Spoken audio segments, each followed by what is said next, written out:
Hello बच्चों, मैं रंजीत उपाध्याय आपके YouTube channel JMS chemistry classes में आपका स्वागत करता हूं। जो हम लोग चैप्टर स्टार्ट किए हैं केमिकल रिएक्शन एंड इक्वेशन, जिसका हम वीडियोस 5 लेक्चर डाल चुके हैं, जो आप जाके प्लेलिस्ट में देख सकते हैं। उसमें जो नेक्स्ट टॉपिक है, जो नेक्स्ट टॉपिक स्टार्ट करेंगे, जिसको हम लोग बैलेंसिंग ऑफ केमिकल इक्वेशन कहते हैं। आपको जाके पीछे का लेक्चर भी देख लेना है ताकि कुछ भी छूटे नहीं आपका।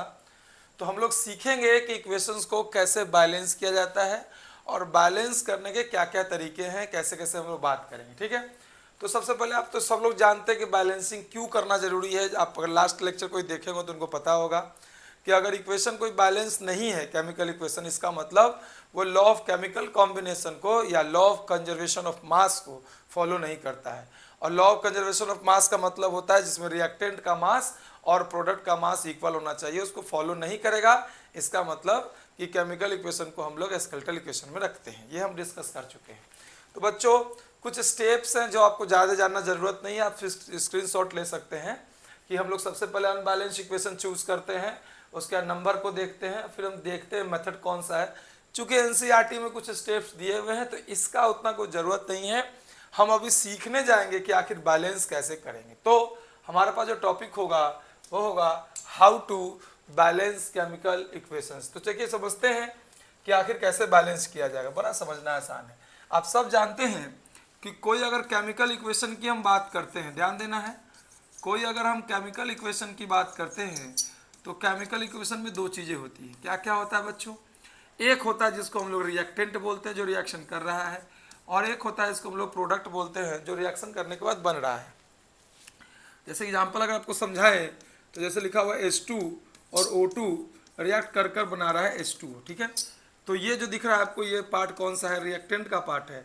और ये जो पार्ट आपको दिख रहा है ये कौन सा पार्ट है? तो ये प्रोडक्ट का पार्ट है। ठीक है, तो सवाल ये उठता है कि रिएक्टेंट और प्रोडक्ट इसको बैलेंस कैसे करें। तो पहले बैलेंस करने से पहले हमको ये चेक करना होगा कि ये बैलेंस है या नहीं है। तो बड़ा आसान तरीका है, आप रिएक्टेंट साइड जो एलिमेंट है, ध्यान सुनना है, रिएक्टेंट साइड जो एलिमेंट है उसको देखिए। तो आप देखिए रिएक्टेंट साइड मेरे पास कौन कौन एलिमेंट है। तो रिएक्टेंट साइड मेरे पास एक हाइड्रोजन है और दूसरा कौन सा है? ऑक्सीजन है। ठीक है, हम बेसिक से स्टार्ट कर रहे हैं और भी चीज़ें सिखाई जाएंगी।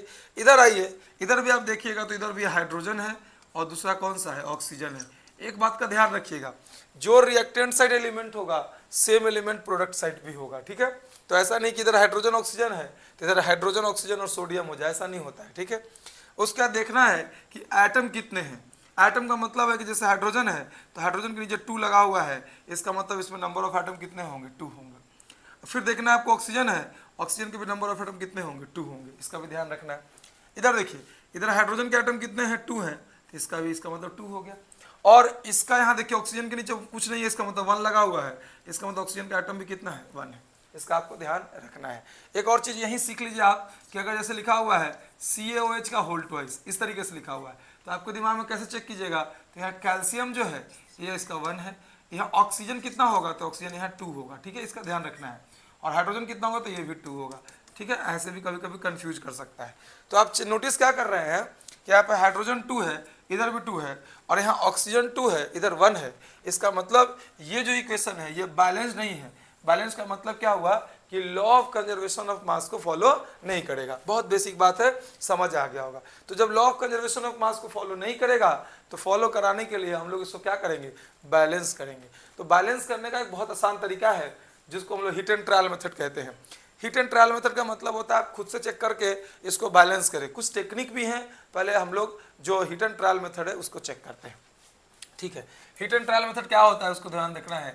जैसे आपके सामने एलिमेंट हम आसान से समझाते हैं, H2 + O2 और यहाँ बना रहा है H2।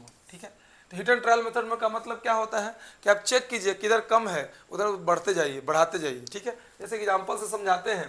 जैसे लिखा हुआ H2 + O2 बना रहा है H2O। ठीक है, तो आपको नोटिस क्या किए हैं कि हाइड्रोजन यहाँ 2 है और यहाँ भी हाइड्रोजन 2 है, तो हाइड्रोजन को बैलेंस करने की कोई ज़रूरत नहीं है। ऑक्सीजन यहाँ 2 है और यहाँ 1 है, तो एक गलती कभी भी कोई नहीं बच्चा करेगा कि ऑक्सीजन यहाँ 2 है तो यहाँ 2 लगा देंगे। अगर आप यहाँ 2 लगाते तो ये तरीका गलत है। जब भी बैलेंस करेंगे तो ये 2, चूंकि क्यों तो गलत है, चूंकि ये 2 लग गया तो कंपाउंड चेंज हो गया, हाइड्रोजन पर ऑक्साइड हो गया। और आपको कंपाउंड चेंज नहीं करना है, आपको कंपाउंड सेम रखना है, सिर्फ उसका जो एटम का नंबर है उसको बदलना है। तो अब वो क्या करना होगा, इसका तरीका क्या होगा? जो H2O लिखा हुआ है कभी भी बैलेंस करना है तो इसके आगे लगाना है, ठीक है। इसका आगे का मतलब क्या हुआ कि यहाँ हाइड्रोजन 2 है और यहाँ भी 2 है, यहाँ ऑक्सीजन 2 है। अगर इस ऑक्सीजन को 2 करना है, चूंकि इधर 2 है तो इधर 2 करना होगा, तो 2 करने के लिए क्या करना होगा, आगे लगा दीजिएगा 2। जब आगे लगाएंगे तो ऑक्सीजन ऑटोमेटिक बात है कि 2 × 1 होगा तो 2 हो जाएगा। अब आप चेक कर सकते हैं कि हाइड्रोजन इधर 2 है, ऑक्सीजन भी इधर 2 है, हाइड्रोजन अब इधर कितना हो गया, तब 2 × 2 4 हो गया, और ऑक्सीजन कितना हो गया, ऑक्सीजन कितना हो गया 2 हो गया। तो मेरे साथ प्रॉब्लम ये आ गया कि हमने ऑक्सीजन को तो बैलेंस कर लिया, लेकिन ऑक्सीजन को बैलेंस करने के बाद एक प्रॉब्लम आया कि हमने हाइड्रोजन का मेरा बैलेंसिंग गड़बड़ हो गया। इसी को हिट एंड ट्रायल कहा जाता है, मतलब बैलेंस करते जाएंगे ऑटोमेटिक लास्ट में क्या हो जाएगा, बैलेंस हो जाएगा।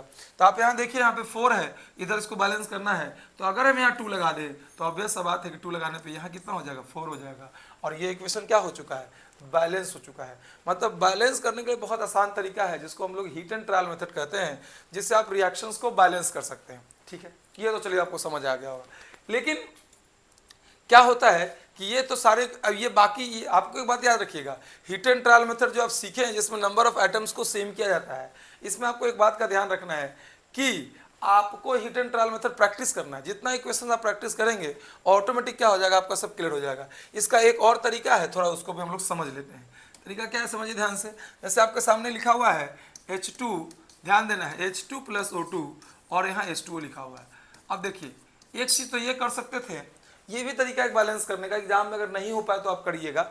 एक तो ये कर सकते थे कि यहाँ पे H2 लिखा हुआ है, यहाँ पे O2 लिखा हुआ है और यहाँ लिखा हुआ है H2O।